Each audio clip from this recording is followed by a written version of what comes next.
pH meter will need to be recalibrated. The electrode on the meter, it's very sensitive, and over time it degrades. And it's fairly simple to calibrate a pH meter. It's very important to calibrate it because you want an accurate pH reading. For how often to recalibrate it, it depends on the usage. If you use your pH meter frequently, then you want to do it about twice a month, at least once a month.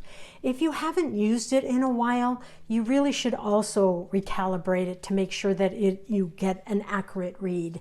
And these are standard buffer solutions, and they're pH buffer solutions. This is a pH of 7, the yellow. This is a pH 4, the pink. This is a pH 10, the blue.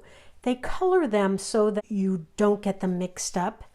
In cosmetic formulations, we're not going to be using a pH 10, so you don't need to buy the buffer solution, the pH of 10. You just need the 7 and the 4. When you calibrate your pH meter, you want to start with a 7 and then a 4. And each meter is fairly similar to calibrate it. Refer to the manual that came with your pH meter. But basically, you want to turn this on, and then you want to put it into the buffer solution, and then push calibrate. And you'll see CAL, and it's calibrating, and we want it to get to 7. You want to have fresh buffer solutions so that it does get to a 7. Sometimes if they've been on the shelf for a very long time, the pH can also shift on them, so you want it accurate. So it's showing a 7, so it will go to end, and that means it's calibrated to a 7.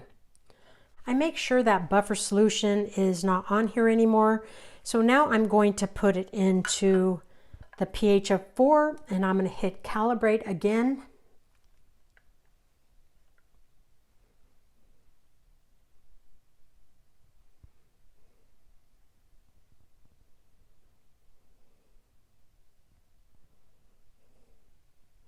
Want to make sure it's fully submerged.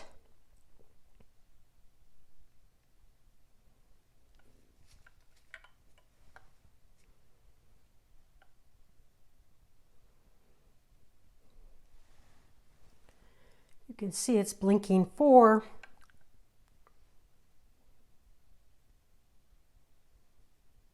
And end. So that is fully calibrated, and you just turn it off. For storing the pH meter, the electrode always needs to be moistened. So in this one, it has a little bit of a sponge, and you use, generally you use a pH 4 is what they recommend.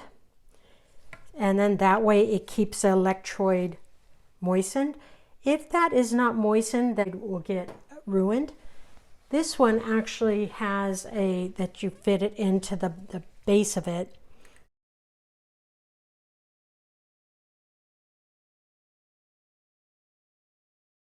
That's how easy it is to calibrate a pH meter.